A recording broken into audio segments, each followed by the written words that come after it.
Imagine a creation story where humans aren't made in God's image. They're made from the blood of a murdered rebel god, created specifically to be slaves, where the sky above you is literally half of a dragon's corpse, where the gods who made you don't love you, don't care about you, and might be killed themselves tomorrow. This is Enuma Elish, the Babylonian creation epic that shaped how millions understood their place in the universe for over 1,000 years. Understanding it changes how we read almost every other ancient creation story. The epic opens with these words, "When on high the heaven had not been named." Before anything existed, there were only two beings, Apsu, the fresh water, and the Tiamat, the salt water. Tiamat appears as both ocean and dragon, a chaos monster of terrifying power. These two primordial waters mingled together in an undifferentiated chaos, and from their union, the first gods emerged. This is crucial. The gods don't create chaos, they come from it. They're born into a universe that existed before them, a universe they don't fully control. The younger gods are noisy, restless, disruptive. Apsu can stand the noise. He wants to destroy the younger gods so he can sleep. But Ea, one of the younger gods, strikes first. He kills Apsu. Tiamat, the dragon mother, erupts in rage. She creates an army of monsters, scorpion men, fish men, demons. She appoints King as her general and gives him the Tablet of Destinies, the source of cosmic authority. The gods are terrified. They're not omnipotent. They can die. Ea can't defeat Tiamat. Neither can Anu. The divine assembly falls into despair. Then Marduk, Ea's son, makes an offer. "I'll fight Tiamat and save you all. But when I win, I become supreme ruler. My word becomes law." The battle is spectacular. Marduk rides his storm chariot armed with winds and weapons. Tiamat opens her mouth to swallow him. He drives the evil wind into her belly, distending her body. Then he fires an arrow through her heart. Here's the image that defines the epic. Marduk splits Tiamat's corpse like a shellfish. He takes the top half and stretches it upward. This becomes the firmament, the solid dome of the sky. The firmament holds back the waters above. When it rains, water leaks through holes in the dragon's flesh. He takes the bottom half and presses it down. This becomes the earth, holding back the waters below. Springs and rivers bubble up through Tiamat's body. We live inside a dragon's carcass. Marduk organizes the cosmos. He sets the stars in their courses, establishes the calendar, assigns gods their stations. But then the gods complain. Maintaining the universe is exhausting work. They need servants. Marduk's solution is chilling. He executes Kingu, the rebel general, and uses his blood to create humanity. The text states it plainly, "I will establish a savage, man shall be his name, charged with the service of the gods that they might be at ease." Humans exist so gods can relax. Consider what this means. Humans aren't made in divine image. They're made from enemy blood, the blood of a traitor.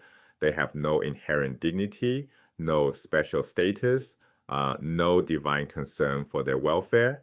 The gods don't love humanity. They don't hate humanity. They're indifferent. Humans are tools like hammers or plows.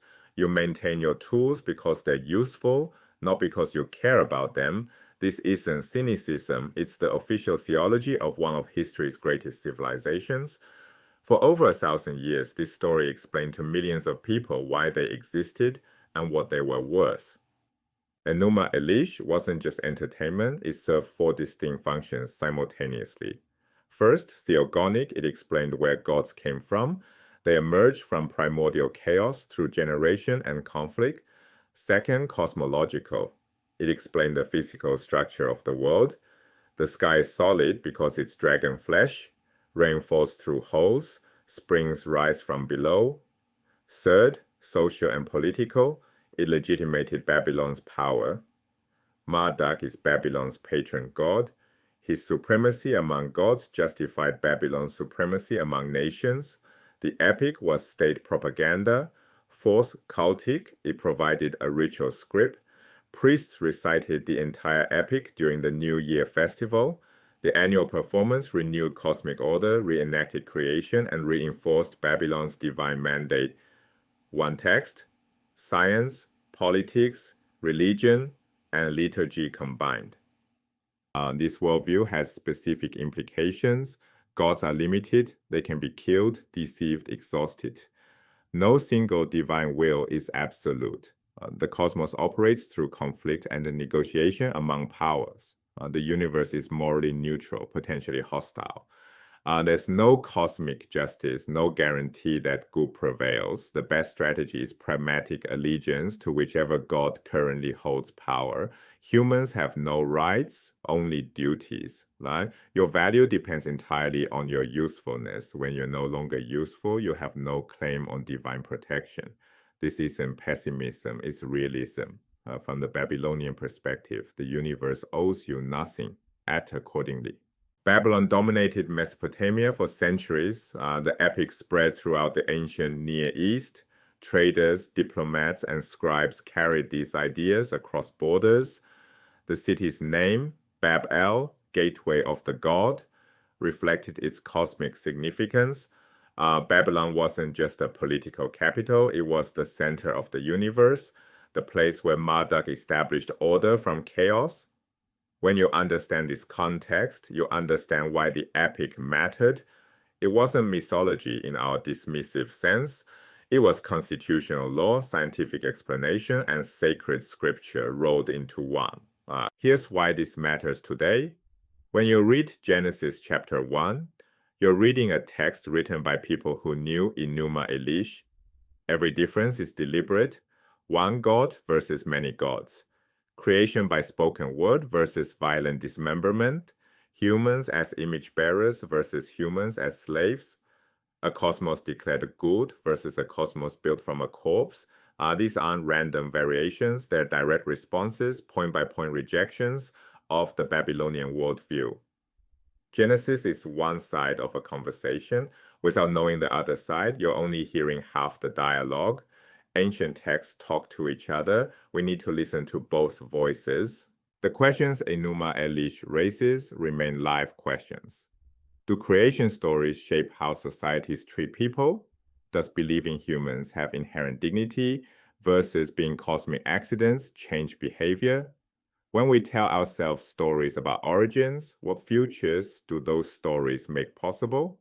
The Babylonians answered these questions one way. Other traditions answer differently. The conversation continues.